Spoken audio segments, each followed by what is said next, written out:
Tuhan bersamamu. Inilah Injil suci menurut Santo Yohanes. Dimuliakanlah Tuhan. Pada waktu itu Yesus berkata kepada orang-orang Yahudi, "Kalian telah mengutus orang kepada Yohanes Pembaptis, dan ia telah memberi kesaksian tentang kebenaran. Tetapi aku tidak memerlukan kesaksian dari manusia. Namun hal ini kukatakan agar kalian diselamatkan. Yohanes itu adalah pelita yang bernyala dan bercahaya.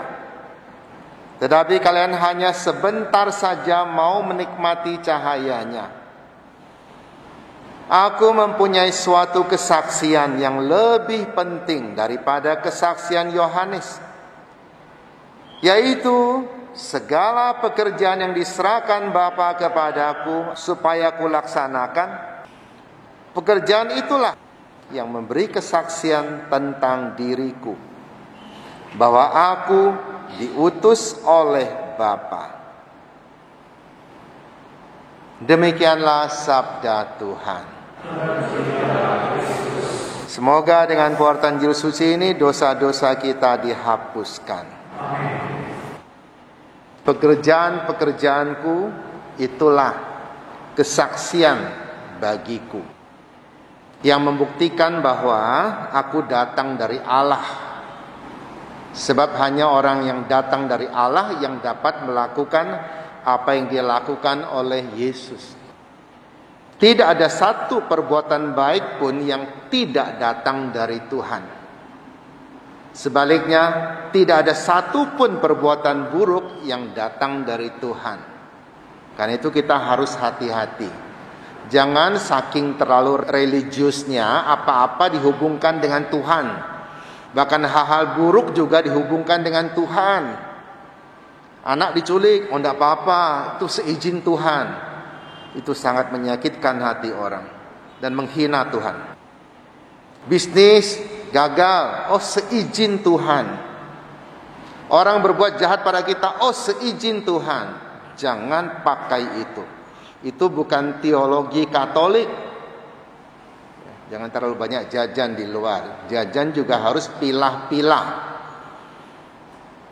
Tetapi semua hal yang baik, meskipun mungkin dilakukan oleh orang jahat, itu datang dari Tuhan. Ada orang berbuat baik pada kita, tetapi dia mungkin mempunyai udang di balik batu, mengharapkan sesuatu dari kita. Sudah tidak apa-apa. Itu intensi dia. Tapi apa yang baik yang dia buat tetap datang dari Tuhan. Karena Tuhan bisa memakai orang baik dan juga memakai siapapun juga untuk memberikan kebaikan kepada kita. Termasuk ketika kita diuji oleh berbagai macam beban hidup. Itu juga cara Tuhan untuk mendidik kita. Kita diberi kesempatan untuk ujian. Apa itu ujian? Ujian adalah ketika seorang murid sudah belajar cukup, lalu dia diuji. Itu ujian namanya. Artinya dia punya ilmu untuk mengatasi ujian itu. Beda dengan cobaan. Cobaan adalah ketika orang sedang lemah, tidak punya ilmu, dia dicobai supaya dia jatuh. Itulah cobaan. Karena itu cobaan itu datang dari si jahat, bukan datang dari Tuhan. Tuhan tidak mencobai orang, meskipun kadang-kadang di dalam Alkitab ada terjemahan yang mungkin keliru, mengatakan Tuhan mencobai. Maksudnya bukan itu. Tuhan hanya menguji orang yang kuat. Dan Paulus mengatakan Tuhan tidak menguji kita melebihi kekuatan kita. Artinya kita dianggap mampu, baru kita diuji. Maka apa yang baik yang kita buat, itulah yang seharusnya menjadi kesaksian bahwa saya taat kepada Tuhan, saya mau melakukan sabda Tuhan meskipun kadang-kadang seakan-akan merugikan saya. menempatkan saya pada posisi yang sulit, tapi saya tetap mau melakukannya. Itulah kesaksian bahwa saya tetap percaya kepadanya apapun yang terjadi. Kalau kita tetap percaya kepada satu sosok, sehingga apapun tidak bisa menggoyahkan kita, kita tetap percaya pada dia, berarti sosok itu sangat berharga bagi kita. Itulah cara kita membuktikan kita percaya pada Tuhan. Tuhan selalu ada untuk kita. Hari ini Yesus katakan kepada orang-orang Yahudi, Yohanes memang memberikan kesaksian bahwa saya adalah putra Allah, saya adalah orang yang diutus. Tetapi sebelum saya, Yohanes datang lebih dulu. Bahkan dia merasa tidak pantas membuka tali kasut saya. Artinya itu. Ada satu cerita, ada seorang mau bunuh diri, saking berat beban hidupnya. Saya mau bertanya, kita di sini siapa yang pernah mau bunuh diri? Ada tidak? Tidak ada ya. Ada pun tidak akan mengaku, betul? Kenapa? Karena tidak pantas. Hidup begitu berharga. Masa sih hanya karena masalah kita mau bunuh diri? Tidak pantas. Itu tanda orang yang tidak bersyukur hanya karena ditinggal oleh pacarnya mau bunuh diri. Atau ngancam, kamu jangan pergi. Kalau kamu pergi saya bunuh diri. Kalau saya mati, roh saya akan gentayangan mencari engkau misalnya. Itu omong kosong semua itu.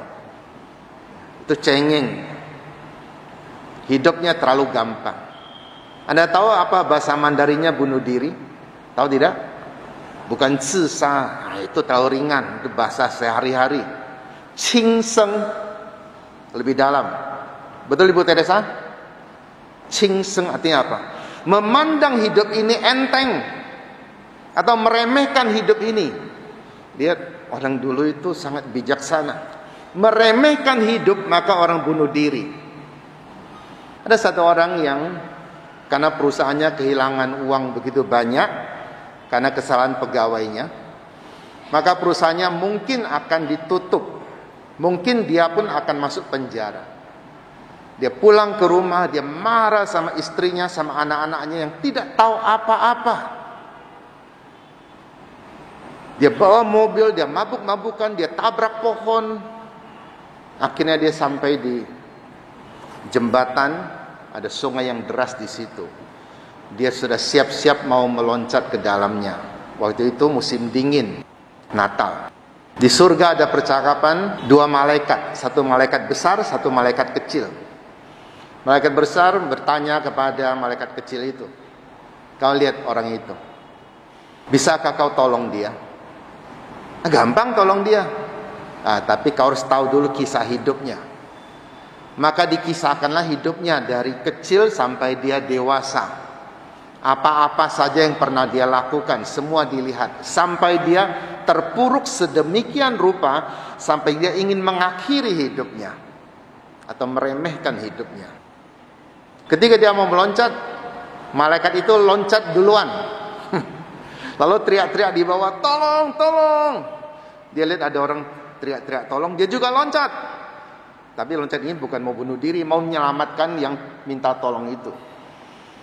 Dia cepat berundang selamatkan orang itu. Lalu mereka berdua diselamatkan, naik ke satu pos.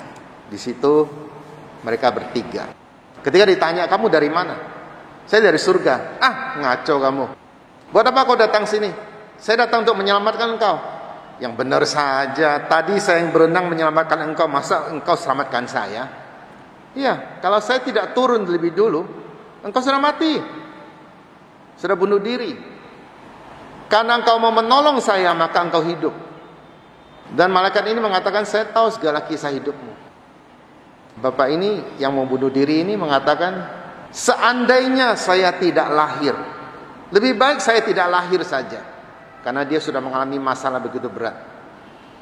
Oke, kata malaikat, kalau engkau mau demikian, saya buat engkau tidak lahir. Badannya masih tetap, tapi dianggap tidak lahir. Lalu dibawalah dia keluar. Orang ini lalu mencari temannya. Dia katakan, saya habis tabrak pohon. Mereka ke situ, tidak ada mobilnya. Pohonnya juga masih utuh. Saya dulu pernah menolong orang-orang yang tidak punya rumah, yang mereka diperas oleh lintah darat karena hutang banyak, tidak punya rumah. Saya bangunkan mereka perumahan dulu. Mereka pergi ke situ, tidak ada perumahan, yang ada kuburan di situ. Adik saya baru menang berperang, dia jadi pahlawan. Di mana adikmu? Adikmu sudah lama mati ketika dia masih kecil. Yang benar, waktu kecil memang dia jatuh ke sungai dan saya selamatkan dia. Tidak, kau tidak pernah lahir, maka adikmu tidak pernah menjadi pahlawan. Lalu dia mau mencari lagi istri dan anak-anaknya.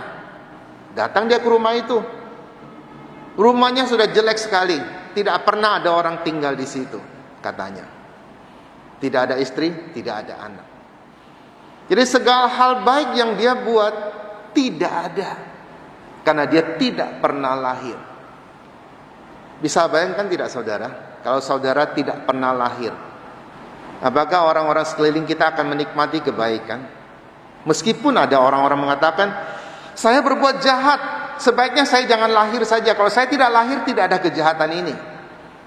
Kejahatan hanya 1-2, tapi kebaikan jauh lebih banyak. Banyak orang merusak hidupnya dengan menyesali 1-2 kejahatan, tetapi tidak mensyukuri kebaikan yang begitu banyak yang dia buat. Begitu banyak perubahan yang dia buat dalam hidup manusia. Pak Salim, kalau Ibu Teresia Wirjana ini tidak pernah lahir, apakah Bapak akan menikmati kebahagiaan? Tidak. Kita tahu Ibu Teresia sangat luar biasa merawat Pak Salim ketika sakit berat, yang kita tidak bisa bayangkan bagaimana seorang wanita begitu kuat bisa merawat suaminya. Kalau Anda belum tahu ceritanya, boleh tanya pada Pak Salim. Pak Salim mungkin juga pernah bersaksi. Raymond misalnya, kalau Raymond tidak pernah lahir, kita tidak pernah akan melihat orang berjenggot yang lalu lalang di sini. Tidak hanya berjenggot, dia banyak berjasa untuk Kristus Raja. Dia bahkan manggil saya Tie, manggil saya Bapak. Saya juga heran, umur berapa dia, saya umur berapa, dia panggil saya Bapak. Ya sudahlah. Berapa banyak orang miskin yang dia tolong. Jadi memang dia cuma cerita pada saya. Ada banyak orang yang sudah kelaparan, tak punya apa-apa, dan Raymond punya sedikit uang, dia tolong mereka. Saya selalu katakan pada Raymond, Mon, menabunglah, jangan hambur-hamburkan uang. Dia katakan, saya tidak hamburkan uang, saya menolong orang. Dia sedang menabung di surga. Seandainya Pak Edi tidak pernah lahir, kita tidak pernah akan berjumpa dengan orang baik yang membesarkan keluarganya dengan penuh perjuangan. Seandainya saya tidak pernah lahir, Anda tidak pernah akan melihat saya. Jadi tidak ada seorang pun yang boleh mengatakan bahwa hidupnya di dunia ini sia-sia. Kalau kita merasa sia-sia, orang lain merasa kita berguna. Dia kembali ke jembatan itu, dia bilang, Tuhan, saya minta hidup saya kembali. Saya tidak dilahirkan, saya minta hidup saya kembali. Dan Tuhan jadikan dia kembali seperti itu. Tetap ada masalah, tetap dia kehilangan uang perusahaannya. Dia berlari pulang ke rumah. Di rumah sudah ada polisi menunggu dia untuk menangkap dia masuk penjara. Istrinya tidak ada, pamannya tidak ada, karena mereka keluar mencari dia. Dan bagaimana malaikat bisa mendengar doa? Yaitu ketika istri dan anak-anaknya semua berdoa. Istrinya bilang, Tuhan pulangkan suami saya yang melarikan diri. Anak-anaknya juga minta pada Tuhan, kembalikan ayah kami. Dan Tuhan mendengar itu. Istrinya tidak ada, karena sedang mencari dia. Tapi tidak lama kemudian muncul istrinya dan pamannya, membawa satu keranjang, isinya banyak uang. Dari mana uang itu? Dari orang-orang yang pernah dia tolong. Bahkan penagih hutang datang pun ikut sumbangan. Kita tidak pernah tahu bagaimana cara Tuhan menolong kita. Sekali lagi kita jangan meremehkan hidup kita. Apapun yang sudah kita buat itu bermakna bagi orang lain. Itu berarti bagi Tuhan. Itu yang dicatat oleh Tuhan. Tapi kalau memang kita ada salah, masih ada kesempatan kita mengaku dosa. Nah, Senin, Selasa ada kesempatan mengaku dosa. Saya sudah kasih contoh, saya juga sudah mengaku dosa untuk Natal ini. Kesalahan tidak akan ada manfaatnya kita bawa dalam hidup kita. Ya sudahlah, sudah salah seberat apapun juga, tinggalkan, mulailah hidup baru. Malaikat itu menyelamatkan apa dari orang itu? Bukan menyelamatkan badannya, tapi menyelamatkan jiwanya. Ketika dia putus asa, merasa tidak ada artinya hidup lagi, maka jiwanya mati. Orang yang tidak mampu lagi melakukan kebaikan bagi orang lain, tidak mampu bersyukur lagi, jiwanya mati. Maka meskipun badannya masih bisa berjalan-jalan kemana-mana, tapi ketika dia tidak punya harapan lagi, jiwanya mati. Orang ini diselamatkan jiwanya. Dia kembali, dia tidak lagi menyesali apa yang sudah terjadi, dia malah bersyukur. Karena dia maka banyak orang tertolong. Kisah ini bisa Anda nonton di film. Judul filmnya apa? Saya tidak ngomong. Nanti setelah khotbah saya terbit di YouTube, Anda memberikan komentar, bertanya pada saya. Kalau ada 20 orang bertanya, saya akan kasih tahu film apa. Sekarang tidak. Perlu perjuangan. Itu film Natal. Dan saya merasa sangat terharu. Hidup berharga. Hidup berbobot. Jangan sampai kita membuang hidup kita dengan sia-sia. Setelah mendengarkan renungan tadi, saya pikir kita boleh berkata kepada orang di kiri kanan kita, terutama yang hidup bersama dengan kita, untung kamu lahir. Mari kita katakan.